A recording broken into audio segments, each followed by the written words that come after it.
All right. So I just want to quickly introduce myself. So my name is Miriam Tischler. I am one of the co-founders of Ginger and Juice Bar in South Miami. So for those of you that haven't had the opportunity of joining our class before, I did just want to give a quick background on the Juice Bar and how we started doing these classes. So my sister and I, the other owner of the Juice Bar, Becca Lago, she does the Wednesday classes, so make sure to tune in for her classes as well. We have been wanting to open up a healthy fast food joint, a nice healthy alternative to fast food for almost a decade. And then finally, around a year and a half ago, we decided to make our dream a reality, and we started the actual planning of the Juice Bar, found our location, we put the menu together, all the fun things.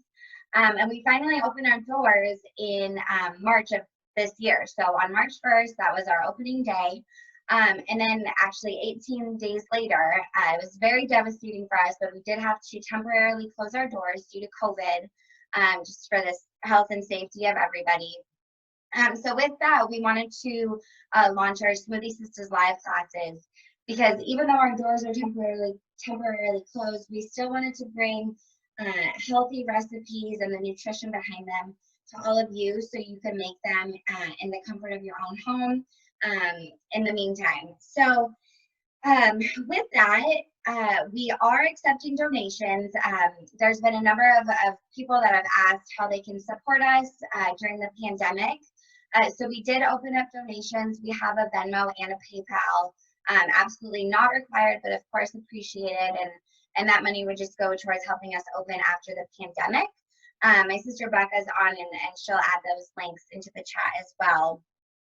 Speaking of the chat, everyone is muted right now just as I go through the class and the recipe.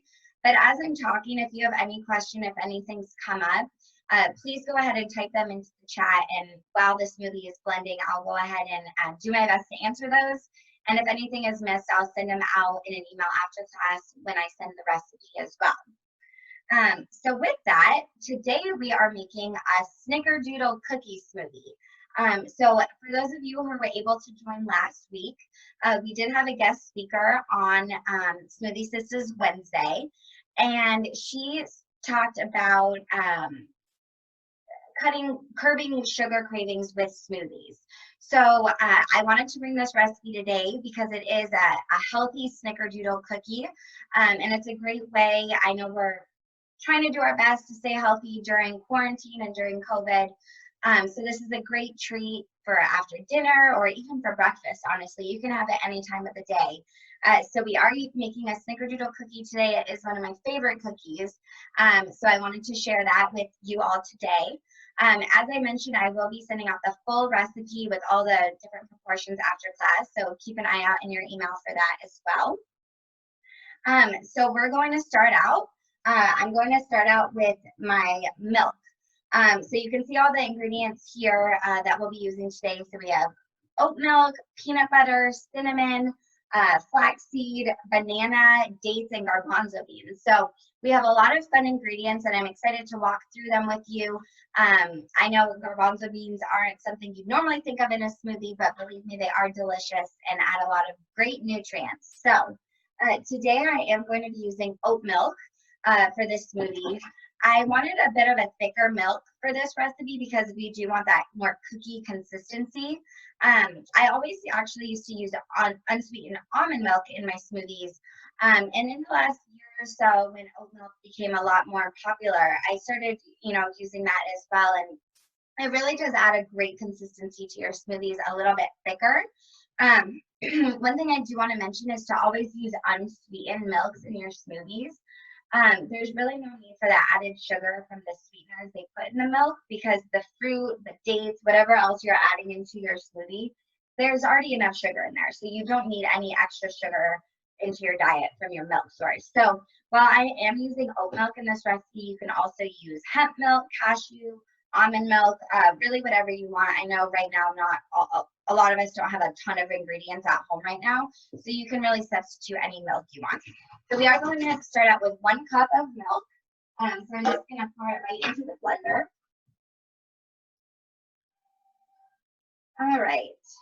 And you do always want to start out with your liquid in the blender first, because when you add on your thicker ingredients like the frozen ingredients or the dates, whatever it might be, you do want that milk base first because it'll really help to get the blender going and get the smoothie going at a nice consistency, so it won't get blocked off by the frozen banana.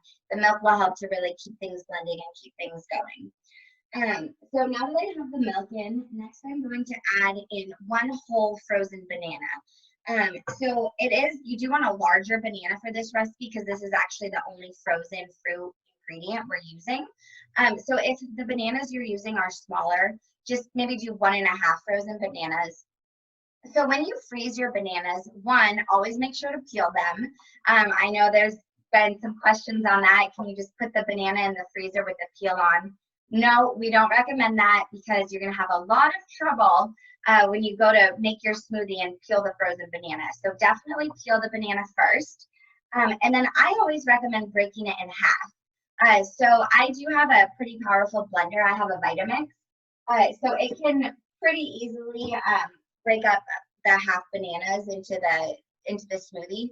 But if you have a blender isn't quite as powerful, I do recommend slicing the banana into almost like banana ice cubes before you freeze them, because it'll make it a lot easier when you start blending for the blender to kick it up and not leave any banana chunks in the smoothie. So one thing I really love about banana, and I love adding them to smoothies because they really are very high in potassium, and they're also low in sodium. So that combination of low in sodium and high in potassium can really help to control high blood pressure. So bananas are really great to add to smoothies. They're great to just eat. I personally love them. So it's definitely a great ingredient to add to smoothies. So next, the ingredient I've been so excited about because it's the first time we've used chickpeas in one of our Smoothie Sisters classes. We're using 1/4 cup of garbanzo beans. So I always just buy the organic canned garbanzo beans. They're very affordable. They're a great staple ingredient. We always have a ton of them in the household. I like them for salads. I like to crisp them up in the oven and eat them you can season them. And also, of course, add them to smoothies. So they are a really great ingredient. One thing to note is you always want to drain and rinse them really, really well before you use them in pretty much anything. So very, very few, if any, recipes call for the liquid from the garbanzo beans. So you want to make sure to strain them and rinse them really well, because that liquid is what has all of the sodium that's in them. So a lot of times it'll say no sodium added, but there's still a little bit of sodium in there. And sometimes with garbanzo beans, you can't even find the no sodium at all. So make sure to rinse really, really well to get rid of that sodium, because you don't need the added sodium from the garbanzo beans. So I love adding them. They're not just good for hummus, they're good for smoothies, they're good for snacking, and they are really high in protein and fiber. So it's a great plant-based protein to add to your diet. I know in our household, we do meatless Mondays. So it's a really great ingredient to add to get the protein you need, get the fiber you need, keep your digestion, your digestive health strong. So next I'm going to add the 1/4 cup of garbanzo beans into the blender. These have already been rinsed, as I mentioned, so just make sure you're doing that before you use them. So next, the recipe calls for 1 tablespoon of either peanut butter or almond butter. So I'm going to do peanut butter this time because I used almond butter in the last recipe, so I'm going to switch it up. So I always buy organic, so I just have organic peanut butter from Costco. It comes in a 2-pack. Again, it's very affordable from there. And when you're buying peanut butter, make sure, again, you don't want any of that added sugar. So a lot of peanut butters, they say they're natural, they say they're healthy, but they do add different oils or sugar into the ingredients, and you really don't need any of that. So I love the Costco one because it's just the dry organic peanuts and a little bit of salt. Again, you really don't even need the salt, but that's the one they have there. So I'm going to add 1 tablespoon of peanut butter. And again, if you're allergic to peanut butter, if you don't like peanut butter, you can sub really any nut butter in this recipe. So you can do almond butter, you can do cashew butter, whatever your nut butter is, you can definitely use that. So again, this peanut butter is a good source of protein. There is also a lot of other vitamins and minerals in it. There's magnesium, more potassium, along with the banana and zinc. So nut butters are really great. I love them. They're a great snack, great to add to smoothies for a great flavor. So for those of you that have been joining a lot of these classes, I'm sure this is no surprise to you, but we are adding cinnamon to this smoothie. We love cinnamon. I use it in so many different things. I buy the giant thing of cinnamon from Costco. But of course, with this recipe, we need cinnamon because we're making a snickerdoodle. So we are going to be adding cinnamon and then also topping it with cinnamon. So I know you've seen I do a lot of garnishes on my smoothies. So the garnish today will be my cinnamon shakes.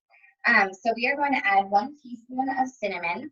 Again, you can really add more than that if you want. And I do like a heaping teaspoon just because I like a lot of cinnamon. So cinnamon is great because it's loaded with antioxidants. It has great flavor, essentially no calories in it. So the more the merrier. Just shake in more cinnamon. And it's just a really great staple in any household. So next, I'm going to add in some flaxseed. So I buy the organic flaxseed from Trader Joe's. And this one is really optional because, again, with COVID and quarantine, a lot of people don't have flaxseed in their household already. I did already have it because I'm a big smoothie maker, and I use it in quite a bit. You can add it into like protein pancakes or just pancakes in general, yogurt, smoothies. I mean, whatever you want to add it in. It's a great source of fiber and protein. So I'm going to add in 1 teaspoon of flaxseed. So again, I always try and buy the organic. So I'm going to add that. Another great thing about flaxseed is it's really, really high in omega-3 fatty acids, specifically ALA. And ALA is one of 2 omega-3s that you can only get in certain foods. So your body doesn't just produce them. So again, while this is optional, I do recommend having flaxseed in your house to add to different things so you can get that ALA omega-3 fatty acid, because your body does need it and it can only get it in certain foods, flaxseed being one of them.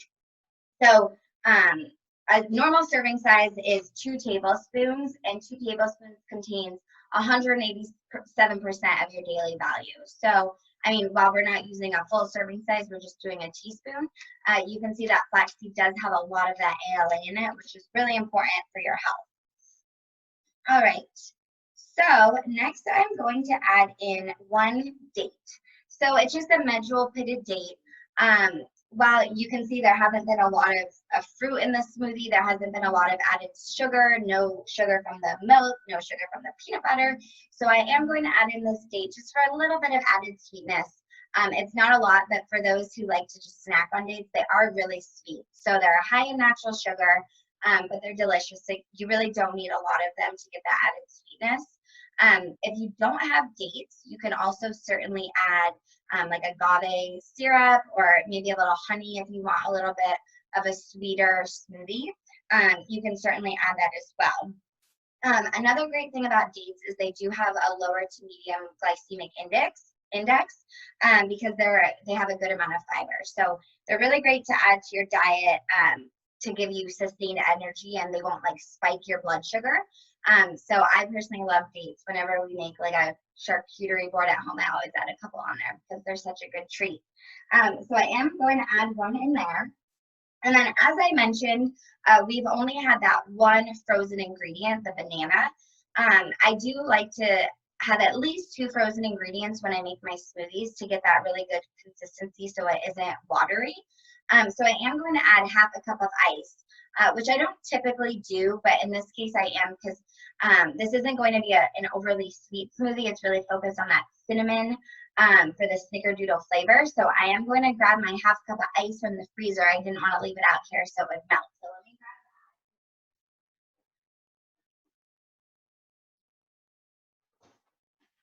that. All right, so I have my half cup of ice here.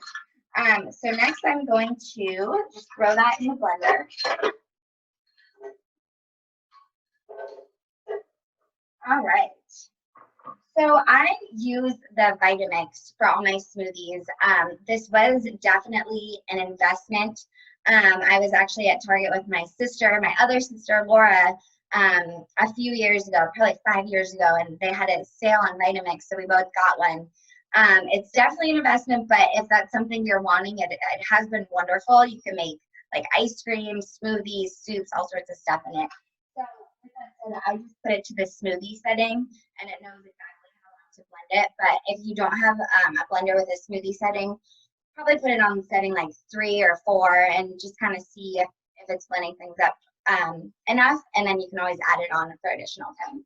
So I'm going to go ahead and get this started. One other thing I did want to mention actually is I was just at Costco yesterday, and I did see Vitamixes are on sale. So if that's something you've been interested in, I think they were like $100 off right now, which is pretty awesome. So I know a lot of people are making food and smoothies, different things at home. So just wanted to remind you about that as well. All right. So I'm going to check the chat, see if there's any questions. Oh, hi, Hayden. Hayden says hi.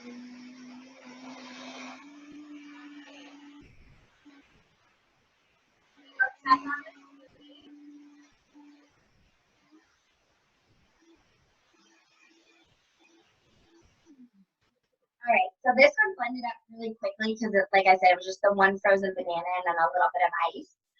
But it's learning to have that really nice consistency. So I'm going to pour it in here so you guys can see it. So that ice really gave it a nice frothy consistency. If I had just had the banana in there, it might have been a little more liquidy, which I never really like a super liquidy smoothie. So you can see this is what it looks like. I mean, that looks pretty close to what a snickerdoodle cookie looks like, if I do say so myself. So I am, just as I promised, I always like to garnish with something. It makes it a little bit prettier, a little bit more exciting. So I'm going to just garnish with a little bit of cinnamon. So I just do a few shakes of cinnamon, you could see, and then it all just mixes in really nicely and gives you even more of that cinnamon flavor. And then also I always love to use reusable straws. So we are huge on limited waste, saving the planet as much as we can. So I personally love using the silicone straws for smoothies because you can see they're a little bit bigger. I do also have metal straws and bamboo straws as well, but typically use those for like water or more liquidy drinks. Because when I drink my smoothie, I like to get a really big gulp of it. I don't want to have issues getting it through the straw. So they have a lot of really great silicone straws on Amazon. I actually think they have some on Groupon right now. So there's a lot of great places to get them, and they're very affordable. So this smoothie, I'm going to taste it, but I am going to save the majority of it for after my workout, so I can get some nice protein in after. But whoa, this might be one of my favorites so far on Smoothie Sistas.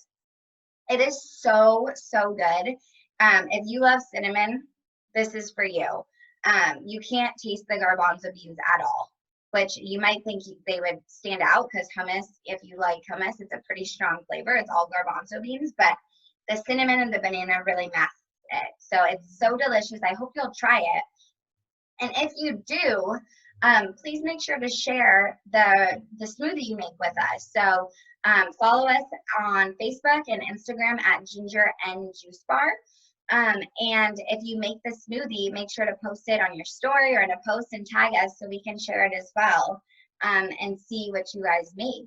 So as a reminder, I will be sending an email out after class with the full recipe so you guys can make it at home on your own. And also make sure to share this with all of your family and friends. We're trying to get the word out. We're trying to get healthy recipes and nutritious recipes out there to the world. Honestly, we've had people on here from Australia and Canada. So please share the word as we, these are free classes. We just want to share some healthy, nutritious ingredients with you. Our next class is Wednesday at 7 p.m. Eastern.